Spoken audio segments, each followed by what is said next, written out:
So I feel like we say this a lot, but this may end up being the most unique episode we've done. We are talking about the 1928 film, The Patriot, which neither Logan nor I have seen because it is a lost film. So a lot of the movies from early Hollywood, they passed reels around the country or around the world, and they'd be shown in theaters and all, very similar to now, or I guess pre-digital, and they just weren't necessarily as careful about preserving them. So this is a film, even though it's a Best Picture nominee from back in the day, does not exist. But the trailer is up on YouTube that you can check out. They must have been able to pull the trailer from other films or other reels. But it is a historically based film on a historically based event with historical characters. So we thought for a bonus episode, why not talk about it for a few minutes here? Just because this is about the closest as we're ever going to get to being able to see it. And I wanted to ask, before we start talking about the historical stuff, just a couple of things about the movie itself. So you said it's a lost film, but there are at least fragments of it that still survive pretty limitedly, right? Like, I think I read that UCLA has maybe some fraction of the entire movie, but it's still considered lost because no one has the actual full film. Yes. So UCLA has about a quarter of it. So I mean that's not nothing. Right. It sounds like they don't screen it very often, but I actually was just checking Rotten Tomatoes to kind of just because I always pull up Rotten Tomatoes. It is 100% on Rotten Tomatoes with 10 critics reviews, and for a movie that's basically been lost since the 40s or 50s, I'm like, how has anybody seen this movie?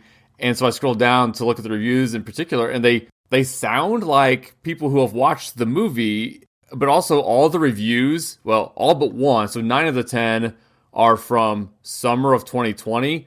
My guess would be that UCLA had a screening of that one quarter of the film. Okay. That would be my guess. None of them mentioned that, but based on the fact that it was summer of 2020, I wonder if it was like some sort of online event or something where they screened it and then maybe streamed it at the same time. Yeah, potentially. If they've done that, though, it'd be nice to digitize it and then put it out available where other people could watch it. And yeah, I wonder why not do that? Why not just put the 25% that exists, just like put it on YouTube? Because I mean, this movie is almost 100 years old. It's got to be in the public domain by now, right?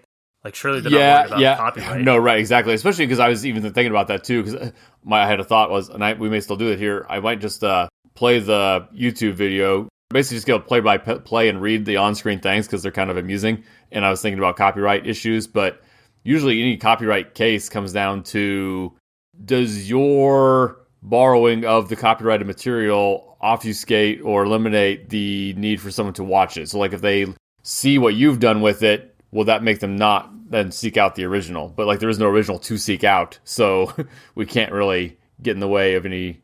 You can't copyright infringement something that's not available. Yeah, but I'm saying like when we did like Battleship Potemkin, like that whole movie is on YouTube because it's in the public domain. Right. I wonder why not do the same for this movie? Yeah, true. Unless there's some kind of weird scarcity thing, or UCLA has been able to claim it. I don't know. Because there's another movie too that you've talked about before that's in a similar situation. I think even actually more all but 12 minutes. I think you can get like on YouTube you can watch all but 12 minutes, and then UCLA has the only full copy. Skippy, I think maybe, or Trader Horn.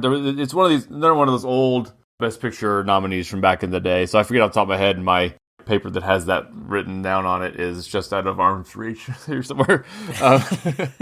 But yes, it's not uncommon, and even I think I maybe might have mentioned on our episode of Passion of Joan of Arc back in the day that the version I was able to watch had more footage than maybe people decades previously had been able to see because reels were found with more of it intact, and maybe different cuts were kind of circulating around the world. And I think the best preserved cut of The Passion of Joan of Arc was like found in the 80s in like an asylum in Scandinavia or something, if I recall. Oh, really? Yeah. We talked about that a little bit during Hugo, when we were talking about Hugo. Yes, it deals with a lot of this. Isn't Scorsese, Martin Scorsese is like pretty involved in very passionate about film preservation. Yes. Yeah. Yep. And they've like Like they keep finding them. No, all right. the time. It sounds like, it's, needle in a haystack, which, I mean, that is, I guess, exactly what it is, but they keep finding needles. So, yeah, there's old movies that are just strewn about the world, and they don't realize that they either have them, or they don't realize how rare it is that maybe this, some closet in some 100-year-old building just has a bunch of old metal tin things that people don't realize those might be the only copies of some films. And so if they can get those and digitize them and preserve them, and I would also just maybe offer that advice to anyone who has like old photos or film or old like home videos or something. Don't wait. That are not digitized. I would say, definitely don't wait, and either do that yourself or find someone who can do that for you, because you don't want that stuff to be lost. This stuff's important.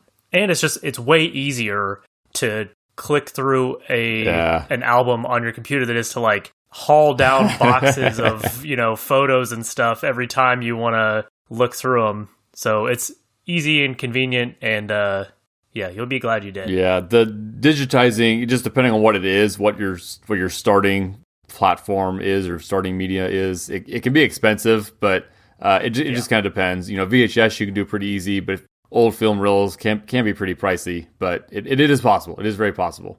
So I think I will do that. I'm gonna play the trailer. Okay.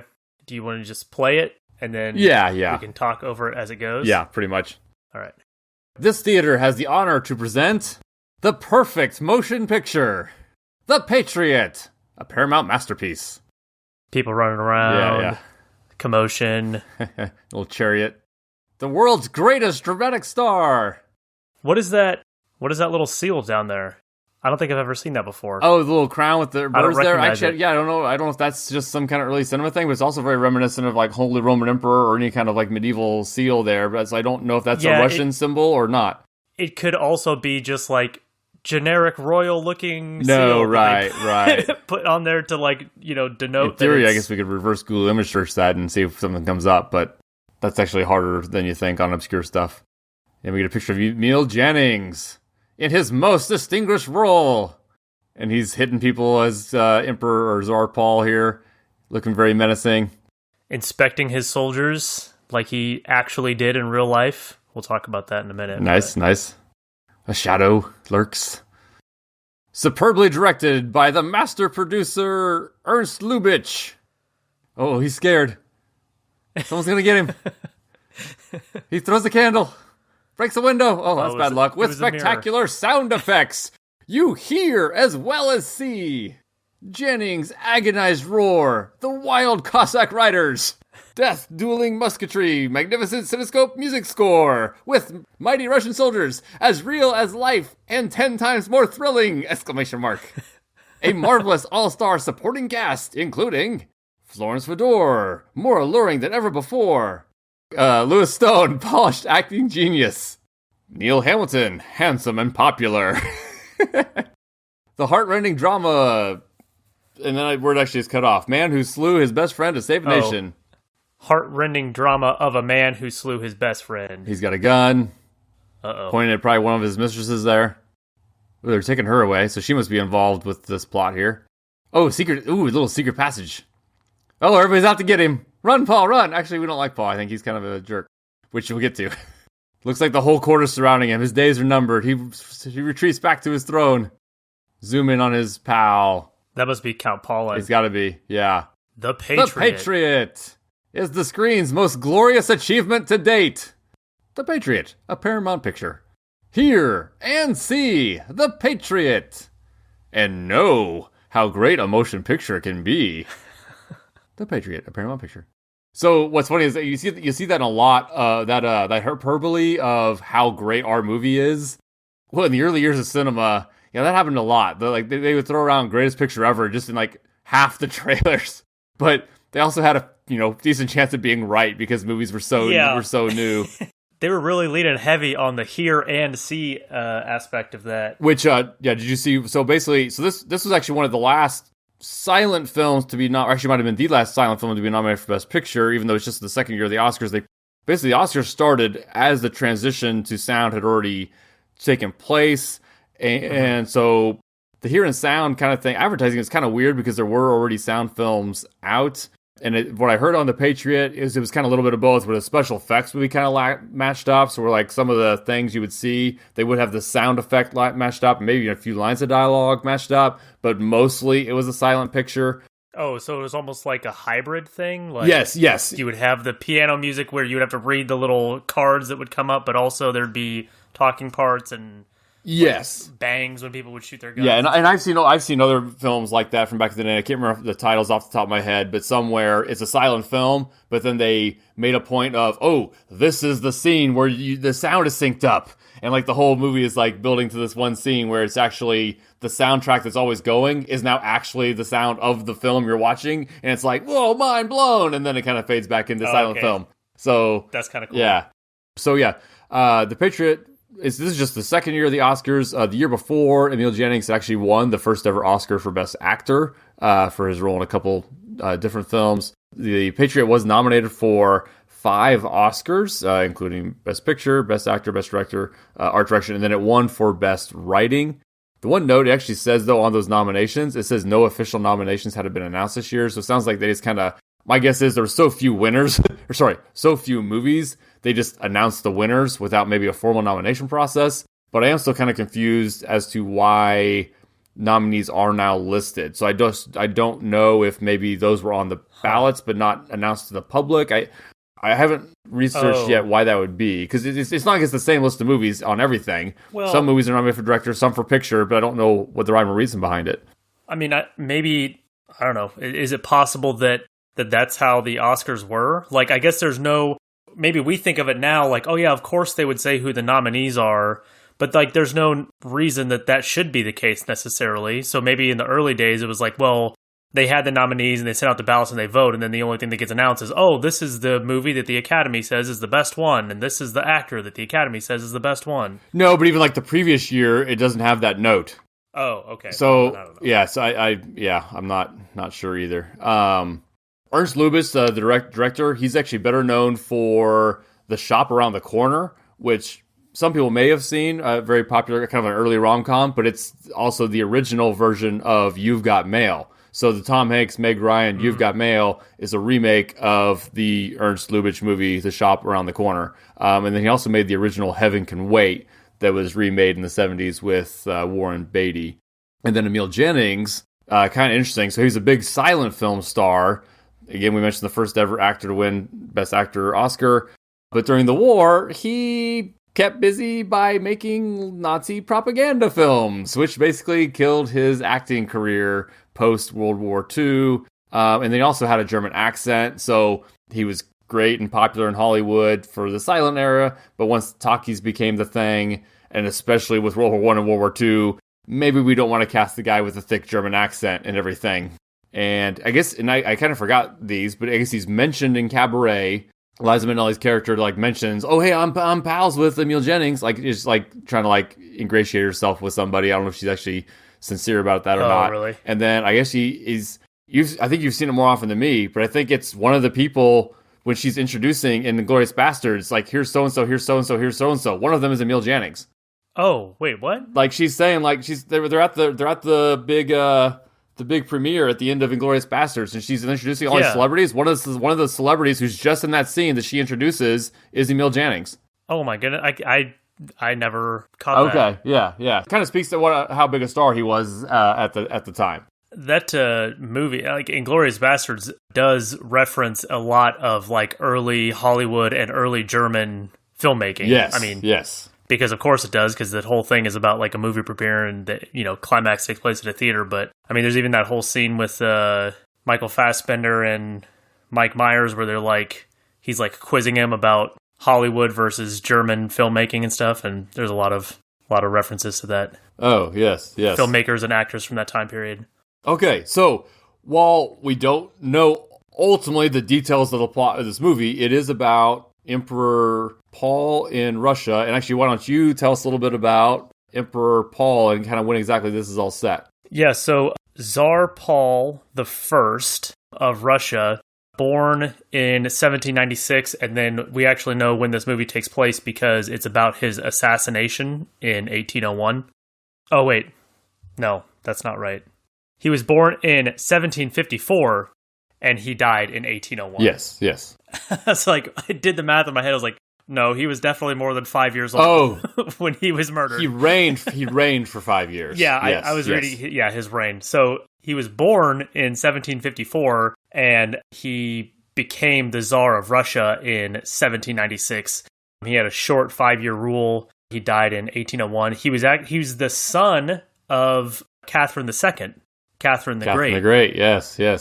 And it's actually like one of the reasons why, number one, his reign was so short, and also he wasn't super influential because, well, I mean, he had a short reign, but also like that, even that short reign was so heavily overshadowed by his mother and how influential she was. Even though she was dead, right? She didn't like reign at the same time as him. Right, but so she was dead, but like it was one of those things where he was only ever kind of, people would only talk about him and his policies and stuff. In terms of his mother. In terms of how they compared with his mother. Yeah. Gotcha. He never got a chance to be his own czar. Yeah. Right, and he was never very popular, and then, after 5 years of reign, he's assassinated, and his son is put on the throne. But, he had a kind of a weird upbringing because he wasn't actually raised by his mother. He was raised by Empress Elizabeth, who, like, kind of spoiled him, and it's like maybe not to this extent, but in Game of Thrones, what's the kid? Oh, Robert Aaron. Sweet Robin? Yeah. Yeah, kind of like that. Gotcha. Where he's just like super spoiled, has all this attention paid to him, and he, it kind of messes him up a little bit. Okay. But he really was not a big fan of his mom, so when she died and he took over the throne, he tried to make Russia kind of as far away from his mom's image as possible. And one of the big ways that he did that was through like very strict isolationism in terms of like their military power and like force projection into foreign countries. So like Catherine the Great wanted to invade Persia and wanted to, have this like strong Russian foothold outside of Russia and expand Russian territory as much as possible. And Paul didn't want to do that at all. So he was like very isolationist, not only didn't care about expanding Russian territory, but was like very opposed to it. He also did some weird stuff with the military where he would, even though he didn't want them to be going and like fighting territorial wars, he was really interested in making them do parades and marches and stuff all the time. Oh boy, yeah. And so he would have them, constantly like march around in formation and stuff for him. And he actually changed the uniforms that they would wear. So they had these like more utilitarian uniforms that were like practical, and they were, a very like stereotypical Russian style of uniform. And because he was so obsessed with Prussian stuff, he like made the military change their uniforms to this Prussian style of uniform that was also like very dressy and ornate and impractical and also hard to maintain. And so like all of the soldiers hated him for this because he's making them wear this like super complicated, gaudy uniform that they can't fight in. And they have to like spend all this time and effort to upkeep these uniforms, and they were just not about it. And he would also do stuff like if soldiers would mess up their marches or their little formations or whatever, he would like personally order soldiers to be like whipped. Oh, he had, it was like one of his like personal guard units or whatever messed up some ceremony or formation or a parade or something like that. And he like said, okay, you guys just messed up, march to Siberia right now, go. And he didn't call them back until they were like 10 miles away. And he was like, all right, you can come back. It's like, take a lap. Yeah, but to Siberia. So yeah, he was also an eccentric guy. Like I said, very heavily isolationist. The thing that actually led to his assassination, though, was the policies that he had surrounding chivalry. So he wanted all of the nobles in Russia to adopt this code of chivalry. And he also repealed these laws that Catherine, his mother, had made, where like you were allowed to do corporal punishment to like peasants and lower class citizens if you were a noble. And he said, no, we're not going to do that anymore. So that was actually a good thing. Yeah. Right. But the nobles didn't like it because they're like, well, how are we supposed to like keep them under our thumb now? It's going to be a lot harder if we can't just beat them whenever we want. Wow. So they were not fond of that, and they were not fond of all of these increased rights for, like farmers and serfs in their little areas of influence. And so they started a plot to kill him and put his son on the throne instead. So there was a plot that involved, like in the movie, one of the other main characters is this Peter Ludwig von der Palin or Palin. I'm not really sure how to. But he was this von der Palin guy he was a general in the Russian army. There's not a ton of information out there about him, and really the stuff that is out there is only so like we talked about with Last Duel, where like those figures are only known as as much as they are because they were involved in this duel. Otherwise there's not really a ton known about him. Kind of the same thing with this guy. The only he was a general in the army, and like he was involved in this plot to kill Tsar Paul I. But other than that, he didn't really he wasn't really influential in any other ways. He was just like this, your run-of-the-mill minor noble, a general in the army who fought in a few wars. I think he earned some awards for valor. And then he gets wrapped up in this plot to kill the Tsar. And he actually, one of the things that he did in the plot that was actually kind of pushed it over the edge was he got the emperor to issue an arrest order for Alexander, his son. And so I guess Alexander kind of knew about the plot and was a little bit on the fence about it, but then was not really after that because he saw, the writing's on the wall. Like, I might as well get with the conspiracists, or I might be gotten rid of two. Yeah. Although interestingly enough, though, this Count Paulin, after the assassination happens, the Tsar's wife, Maria Fyodorova. You're killing it. Oh man, the names. Empress Maria, I'll just call her that. Empress Maria banished him, basically. So no one involved in the plot was actually executed. And actually the surgeon or whatever that did the autopsy ruled that it was like an exploding organ or something. I forget what the term was that they used. It was apoplexy. The court physician declared that apoplexy was the official cause of death, and apoplexy is rupture of an internal organ. But like caused by the attack, or like that he or. Well, I guess why is it even officially called an assassination if it might have just been like, oh, I guess he just died? Because there were, like, all the people involved were like pretty open about it, I guess, afterwards.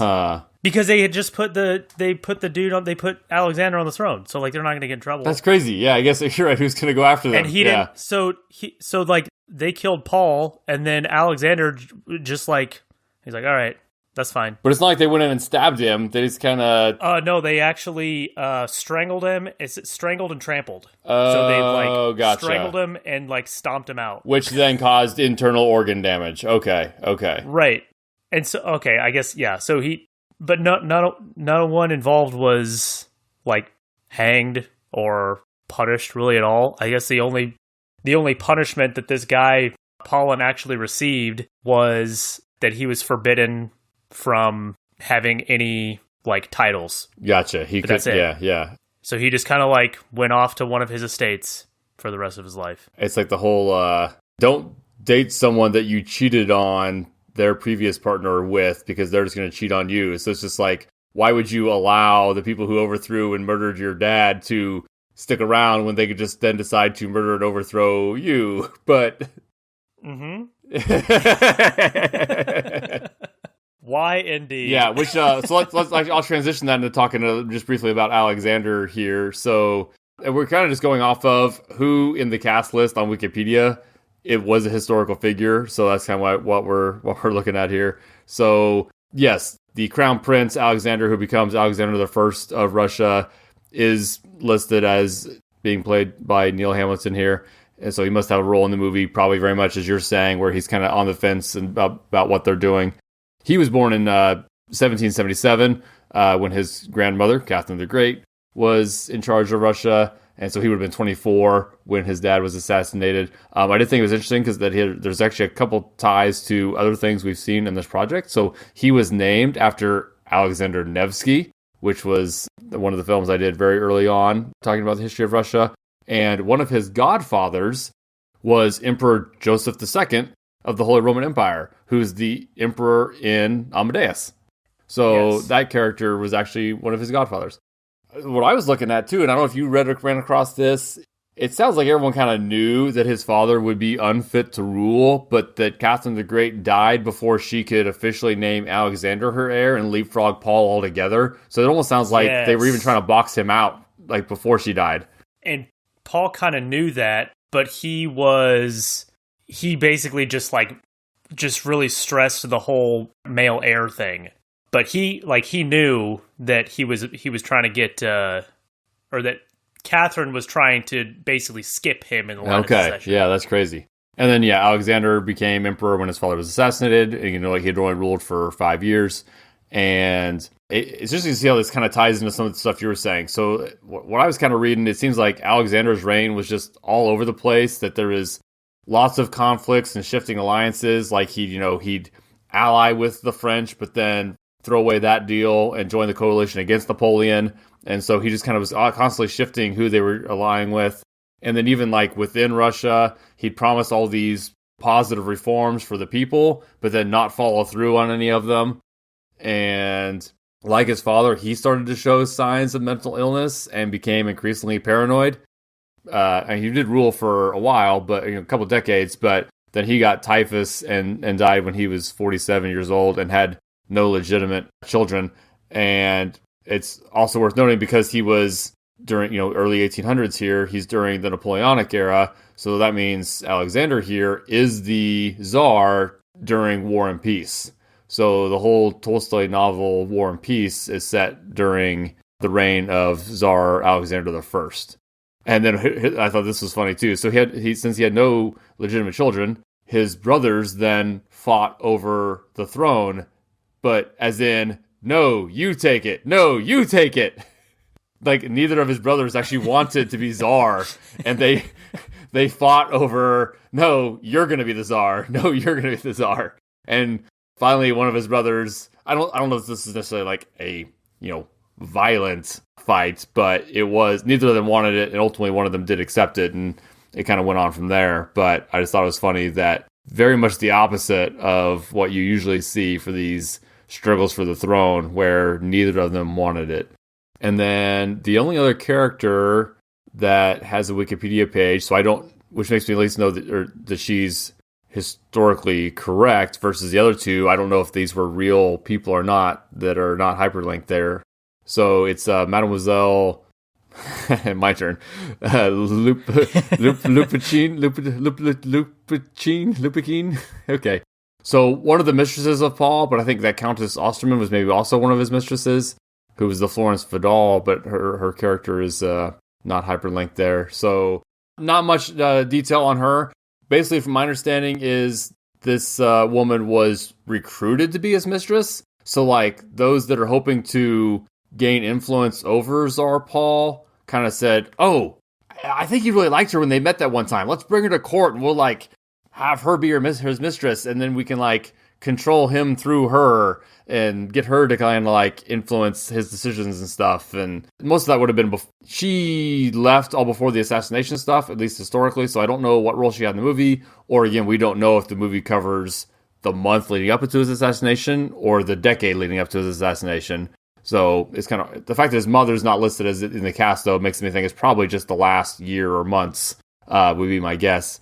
But this mistress was married off to someone else in 1800, about a year before the assassination, kind of just to help her save public face. And Tsar Paul even kind of gave his blessing for her to go off and marry this other guy. And then she didn't die actually too long after Paul, though. She died of consumption in 1805 when she was 27. And consumption is one I'd long heard of, but never really looked into it. I guess it's just tuberculosis.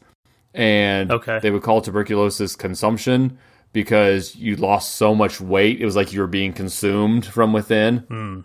That's one thing that is kind of interesting about all of the people around this time period is like a lot of times, especially because this is history and film and we're talking about like movies that portray these historical times. A lot of times the portrayal is very romanticized, but back in the 18th century, like disease was everywhere and like bad, nasty diseases that we don't have now because of vaccinations. yeah. Like the fact that we never had to get the smallpox vaccination because it's gone. Well, I got the smallpox vaccination before I went to Afghanistan. The first time. Sorry. I've never got the smallpox vaccination because it doesn't exist over here. I thought it was actually eradicated worldwide. You still had to get it just to be safe? I got it because I guess that there are still places that have it as a bioweapon. Or there's a concern that people might use it as develop it and use it as a bioweapon. I have heard it still exists in the lab. Like we still have smallpox in the files, which I'm not sure why, but it's not, and it's not an extant disease where people actually get it in the wild. Right. But speaking of smallpox, Peter III, famously was pretty horribly disfigured from smallpox, as was, I think, Queen Elizabeth. Queen Elizabeth I. Yes. That's why she wore a lot of makeup. Tsar Paul I, he has a kind of, if you look at the picture of him, he has this like very distinct looking kind of, I don't know if you call it droopy looking face. Okay. And I guess when he was like a young boy, he was actually like a pretty handsome, good looking kid, but then he got typhus. Oh. And it like messed him up. So it's, diseases everywhere. And even the people, I mean, these are like the very tippy top of their respective societies, and even they are not protected from disease because it's everywhere and it's in everything.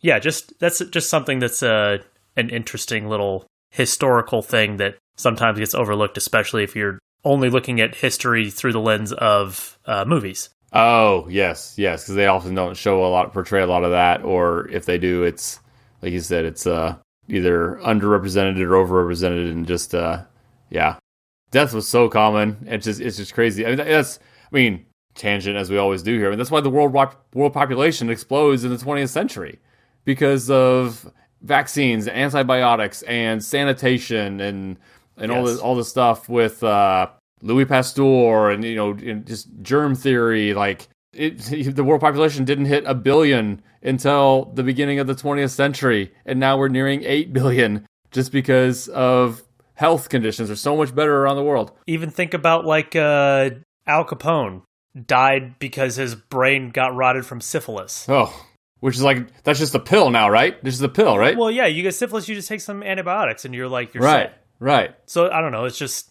like something that was a death sentence not even that long ago. Right. Like it's like less than 100 years ago. Right. And now it's just like, oh yeah, you just get a little shot or take a little pill or whatever and you're fine, you're good to go. Right. Or kids getting, crippled from polio was common. And we had a president who was crippled from polio less than 100 years ago. Yeah.